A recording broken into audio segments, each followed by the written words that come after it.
This episode of Profiles in Risk is sponsored by Zywave. Insurers, brokers, and agencies are facing escalating risk and rising complexity. Only Zywave delivers a performance multiplier, equipping you with the tools to get risk right, unlock efficiency, and scale at new speeds. Find out more at 𝗧𝗵𝗶𝘀.com. Hello and welcome to Profiles in Risk. This is your host, Tony Kennis. And today I have with me Emma Corcoran, comes from the insurance industry and now, strategic facilitator, women's leadership champion, and now founder of Emma Corcoran Consulting. So Emma, thank you for joining us today. How's it going? Thank you so much for having me. It's going well. My pleasure. Thank you for making time to record with me. I am currently in Prague, middle of a European trip, kind of working from here and working from what's it called, France next week. So Amazing. Lots of fun. Yeah. You'll if you have any tips, let me know. We're headed to Paris in a few weeks with the family. The family makes it a little trickier, but you can't go wrong with Paris, basically. It's a family trip, right? So I don't use the word vacation. It'll be a family trip.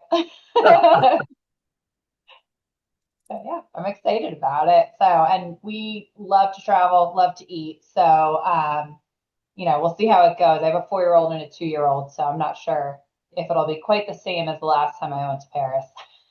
Well, this is not brutally hot, especially with kids. I would rather do fall. Mm-hmm. So thank you for making time to chat with me today. So basically, you spent a good 12, 13 years it was like 15 years. Yeah. What, 15 years? Okay. So let's start with how did you fall into insurance originally? Okay, so, and I'm going to pick on the word fall into insurance. So I had an opportunity to do an internship with Selective Insurance in New Jersey when I was in college. And it was a paid internship. At the time, they paid like $16 an hour, which, all my other internships were free. So it was both a really, really great experience for me, but also a paid opportunity when you're a broke college kid. So I started with Selective and I interned 2 summers with them. And then they had an opening in their market and innovation team at the time. And so they'd asked me to apply for the full-time job. And I started there right out of college and had a number of different roles after that. But the reason I pick on fall is because, similar to you having a strong tenure in the industry, I think we often say we didn't pick insurance or we didn't, we fell into it, which is true. I didn't actively choose insurance. But I want to try and be a force for positive change around changing that rhetoric, because I think, we have a talent challenge, and it should be a career that people actively choose. So with that question, it's an absolutely fantastic career, and we get no credit for how good of a career it is, and we do a horrible job of marketing it. Horrible. So to this day, only about 10 to 15% of the people we hire come with a risk management degree. And even those with an RMI degree fell into it by accident still. Basically, for the most part, they went to a school that had an RMI program. They went for a business degree, and then a free pizza and a great speaker got them to a 𝗥𝗶𝘀𝗸𝗀 event. And then they ended up in RMI. They don't regret it because it is a great career.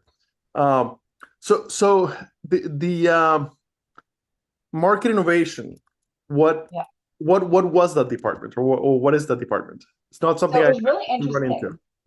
Yeah, so I started I was hired as a market research analyst. So I had a marketing degree, and it was a lot of research into different product and coverage offerings. And I think I did maybe 1 or 2 research efforts before the CEO at that time, 𝗥𝗶𝘀𝗀, really pushed forward the customer experience initiative at Selective.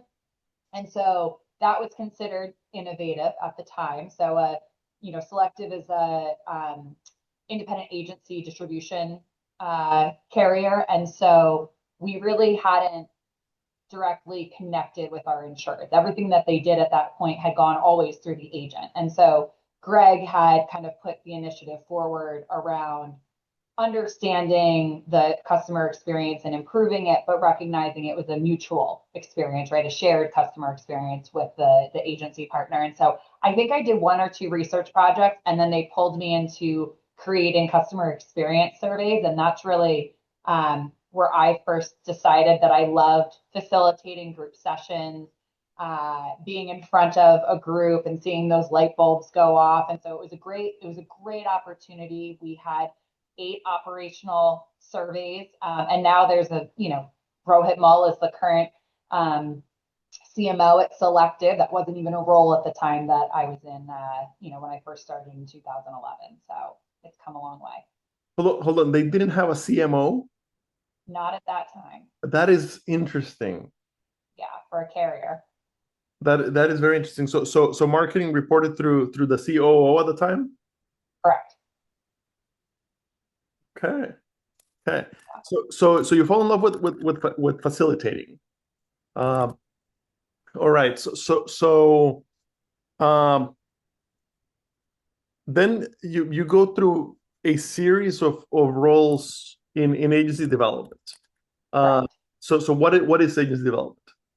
Yeah, so agency development is now called distribution strategy at Selective, but agency development was really everything to do with agency partners for Selective outside of actually writing policies. So it was all of the IT reporting, both for our field operations team, so internal reports, as well as external agency-facing type reports, profit sharing, agency compensation, and then any type of agency engagement event that they were running. So whether it was with the President's Club program, the Women's Agency Leadership Initiative, our DE&I program, it was everything kind of touching the agencies outside of, again, writing a policy. Okay, so not the sales management itself. Kind of everything that, so you didn't own the relationship with the agent. It's more all the operations are around that relationship. Yeah, absolutely. And in my most recent role before I left, I was working directly with national partners. So your larger partners, Apertures, Gallagher's, Brown & Browns. And that was a little bit more of a shared ownership with the field team. So Selective has a field operations 6-region model. So I was working very closely with the regions, and we worked closely with the regions prior as well, but they owned that relationship a little bit more. And now as we were moving with the national partners and just M&A activity, things started to change in the distribution landscape. They have that role, and they continue to have that role today. So the move to national partners, I did a 6-month rotation with national partners at Nationwide, but very large carrier. So I'm very curious what the national partners is like at kind of a regional, super regional. Yeah. So again, not currently employed, so they might have changed these things, but recent enough. National partners at Selective was something that myself and Bob Redden, the VP of Distribution Strategy, we'd been working with the national partners for years, but we didn't have a dedicated role or a dedicated team at Selective for national partners. And so there was a lot of challenges, right? I was working with legacy systems, and reporting was a challenge. So as you have these agencies that are doing a lot of acquisitions, you now have agencies that were legacy Selective agencies. So they had a history and data with Selective, but now you wanted to see that as part of the national partner relationship. So I did a lot around that. Again, with the super regional, the field operating model, it was interesting because our agency management specialists were in a position to really own the relationship with the agency. But now that agency, maybe they weren't receiving the profit sharing check. Maybe they had a directive from corporate. Maybe part of their plan, they were really focusing on one particular vertical. And so it really adjusted how we approach things as an organization. And I was really, really excited to see the AVP of National Partners role come into existence. I'd been, working on it for a number of years, but to actually have a dedicated role for the organization was really, really cool. So Dawn Camerado is in that role currently, and she's super well suited for it. And I'm sure continuing to have great success with the partners. All right, so 15 years and lots of growth. Clearly, a lot of appreciation for the company. So why leave and go independent consulting? Yeah, big decision, big change. So it's a couple of reasons. I mentioned that early in my career, I was able to be in front of our agency partners with the customer experience program. And I just loved being in front of a group. I loved teaching people something, seeing their light bulbs go off. And so I took that with me, and I was very fortunate to have leadership that let me kind of lean into that strength. So I started doing DISC, which is a behavioral assessment with our agency partners. We started the Women's Agency Leadership Initiative. We created an agency leadership series program. So I was still able to do pieces of it, which was amazing. And again, I think really spoke to how Selective valued their independent agency partners, that they were offering all of these unique programs. And so I just loved it. But this was always on my heart to do it for myself. And then, I have two little girls. And having a little bit more flexibility is something that I always really, kind of aspired to, while still doing something that I love and that I feel that that I'm decent at doing. So timing was right for me. The national partner role was, out there. We had gotten there. We had, some changes, some roadblocks that we overcame as an organization. So I felt like it was a really good time for me to step away and see the organization still succeed with what we had the foundation that we laid. But then also for me personally, it gave me time to kind of work on building out the consulting agency or firm that I'm running, and really focus on giving this a shot, right? Like seeing if it works and if it is something that I can do long term. And that was really why. But it was a tough decision. It's hard to leave a really great organization, especially when I had as many opportunities as I did. All right. So what is the focus of the new consulting firm? So I've got a few focus areas. I am partnering with the 𝗍𝗍 on their women's leadership virtual mastermind program. It's called My Network. It was started by Sarah Bradshaw Ray. So that kicks off this fall. It runs October to May. So I'm one of the co-facilitators for that program. Really excited about it because it keeps my passion around women's leadership going. But I'm working with an established program, which is great. I'm also working with a few other associations that do insurance education. So more so early career type education. So not CDCU training, but more kind of intro to insurance 101, which is exciting. And then I am DISC and 𝗀𝗃 certified. So I leverage those two assessments to do team building and leadership programs. So I love working with agents. I love working in the insurance industry. That's my network. So I'm really leaning into that right now. Not to say I wouldn't work with other industries, but right now I'm leaning into that and seeing where I can provide value to partners who are looking to have that team building session or looking to offer their, high potential employees something through 𝗀𝗃 leadership. So yeah, tell me about 𝗀𝗃. That one I am not familiar with. Yeah, it's a great assessment. It was started by Kathy 𝗀𝗃, who is a researcher. It's pretty quantitative, but the whole idea is that Kathy broke your mind into 3 sections. So your cognitive, which is kind of like your IQ assessment, your affective, which is more of like a DISC or a more emotional kind of EQ, and then your what she called cognitive. And the cognitive part of your mind is how you make decisions and how you problem solve. And so that's what the 𝗀𝗃 assessment provides you. It's a good understanding of how you might approach a problem and your mental energy. So, for example, I'm a quick start with 𝗀𝗃, which means I love brainstorming. I like things, strategic, high level. I love envisioning things. But I'm not a hands-on person. So if you were like, hey, I think we should build this IKEA furniture, I'm like, I can totally see that. It's going to be great in the space. But then when you ask me to actually physically put it together, that takes a lot more. I can do it, but it takes a lot more mental energy for me versus someone who maybe is an architect or an engineer and has more of that hands-on capability. In myself, I describe that as I can't execute my way out of a paper bag. But I have learned to surround myself with people who are good at execution, right? I'm very good at motivating people. Absolutely. So like in disc, you might be an influencer, like So, 𝗣𝗵𝗀𝗀𝗀. I am a disc fanatic. So that's a topic I I really didn't know really that. like. I'm not certified, but it started with manager tools. So manager-tools.com, great stuff, and a lot of the stuff is disc based.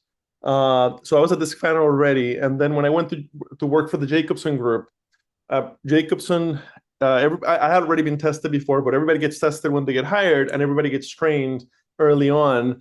And they literally have the company directory has everybody's disc. Oh, I So love that. basically, you're gonna reach out to anybody you don't know, and you can see their profile and adjust accordingly. So for those not super familiar, the beauty of DISC, it's not a personality test. It's a behavioral one. And the beautiful part about and it took me years to understand that, but the beautiful part about behavioral uh, is that no like Myers-Briggs and all the others, uh, strengths finders, Myers-Briggs especially, I like them both, but they can help you figure out how to better yourself and kind of where to aim to, what type of roles to aim to, kind of thing. But they don't help you figure out how to better deal with other people who might not be the same style. The Yep. beautiful thing about DISC is you learn to fairly quickly assess what other people are and adjust your own style to better communicate with them. And yes, you have me perfectly diagnosed. I'm an extremely like off the charts high I. Yep. Um, and I really appreciated that at Jacobson. And yes, every company should invest in getting their people coached and educated in this, because it's so useful. And one of the things I do is chat with Tony.com, which is free career advice for insurance professionals. And often, when somebody is really frustrated, like when it's not a I want to get out of this job or I really want to go to this job, when it's a I'm frustrated with my boss, Mhm. almost always fixable with DISC. Basically, like almost always, after chatting with them a little bit, uh, almost always I can be like, okay, it sounds to me like you're a high S and your boss is Mhm. high D. Go to Manager Tools, buy this one.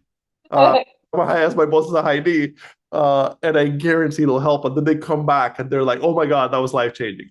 Yeah, I love that you shared that because when I did the program with Selective, we did it with agency partners. And so generally, not always, right? We're not, I don't want to generalize, but typically that you would see producers having certain styles of disc and account managers, CSRs having a different style of disc. And so part of it was, and I always used it as team building at Selective because it was really fun to bring the whole office together. But you would see these light bulbs go off of like, oh, that's why my producer sends me a one line, only information, the subject of the Uh, email. Can you do this? Or, my account manager is responding and telling me about her entire weekend. And I really just need like 3 bullet points. And so it was a great session to bring that together because it is about communication. And if you know your audience, if your boss is a certain style and you know that, then you can, to your point, take those tools to say, okay, I know who my audience is. They're this style. Here's how I'm going to approach an email.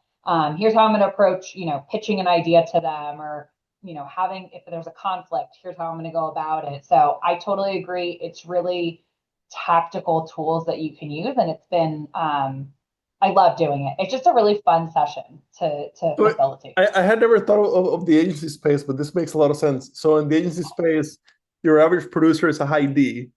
If you're lucky, they're a high D, high I, but they're a high D. And your average account manager is a high C, maybe a high C, high S. But they're not high Ds. No. So they're kind of opposite ends of the spectrum.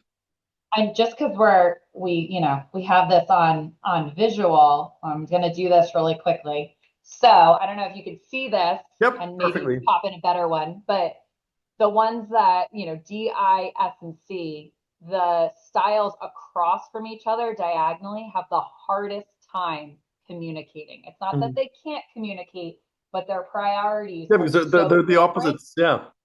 Yep. Their priorities are so different that it's just harder for them to kind of come to the middle or communicate. So if you know that, then you're ahead of the game. So to your point, if you're emailing somebody at Jacobson Group who you're not sure who they are, you've never interacted with them before, but it says, hey, I'm a high S, then you're going to start with maybe a softer approach than you normally would have. Absolutely.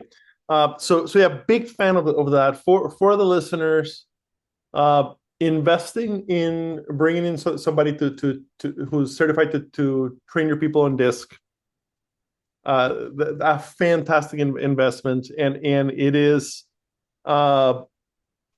it doesn't take that much. Like it's not weeks and weeks of sessions, if I'm not mistaken. No, yeah, it's a quick online assessment. I always joke, based on your style, it's either going to take you 10 minutes or 20. If you're, maybe a high C, it might take you 20 minutes to really answer all the questions, but it's an online assessment. It's pretty quick. And then I typically do a session in 3.5 hours, depending on, if it's live or if it's a virtual session. And for me, the DISC sessions, you can absolutely do it virtually, but having everybody in a room together and having that, the physical space. So I often, have the D's, I's, S's, and C's go into the four corners of the room, and I find it really impactful to do it in person, and it's fun. It's something fun to bring people into the office and have an engaging, valuable session, and they're walking away with a lot of techniques they can use, whether they're talking to a colleague or they're talking to a customer. Perfect. The Big I Women's Network. So the listeners, I'm guessing everybody knows what Big I is, the largest association of independent insurance agents. So what is that? And is that a new thing they're doing? Not new. So it actually started with 𝗧𝗵𝗶𝘀. She's out of Big I, Oklahoma. She started the My Network program 11 years ago, and it was an in-person program to bring women in insurance together around a physical table. And then with COVID, she was able to kind of adjust it to be virtual. And with it being virtual, we were able to expand it nationally. And she has international attendees at her tables as well. So it's a really, really cool program from that aspect. And it's accessible because it's virtual, right? So you don't have to physically go somewhere. It's something you can log into. But at a high level, it's a mastermind for women in insurance. You curate a peer table. So maybe it's emerging leaders or agency owners, and you're around that peer table together, and we're going through some women's leadership topics. So season 11 has, it's 8 months between October and May. There's a whole curriculum that goes along with it, but there's peer table sessions as well as network-wide sessions. So we have several tables, so that gives you exposure to more women across the insurance industry. And it's a great value. You get a lot for it. You get to participate in the sessions. You get a DISC or a 𝗀𝗃𝗀 assessment as part of sitting at the table, and then 2 executive coaching sessions, 2 one-on-one executive coaching sessions. So it's, you can look at the information, or I can maybe add it to the show notes, Tony, if someone's interested in it, but it kicks off this October. Fantastic. And I'm guessing as long as your agency is a Big I member, you're allowed to. If you're a Big Eye member, you get a discounted rate. So it's $17.75 for a retail seat, and that includes everything, the assessment, the 2 executive coaching sessions, all of the programming. If you're a Big Eye member, it's $1,600. Perfect. With the one-on-one coaching, that's very, very good. I think so too. This is my first year facilitating with Sarah and then our other facilitator, Julie. But I'm really looking forward to it. I think it's, again, accessible because it's virtual, and then accessible from a price perspective. You get a lot of value for the cost, in my opinion. Fantastic. When this goes live, I will tag you on LinkedIn, and I'll include the 𝗲𝗏𝗀𝗀𝐶onsulting.com website. Yeah. Fantastic. And any last words? What kind of clients should really reach out? So if you are somebody who is looking to bring your team together in an engaging session, we just talked a lot about DISC.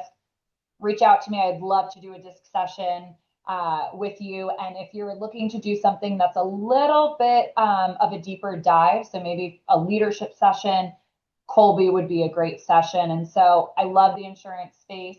I'd love to work with agency partners who know me from my prior role. So yeah, reach out if you're interested in any type of team session. Awesome. Fantastic. Thank you for your time today. Yeah, thank you so much for having me on the show. I appreciate it. My pleasure.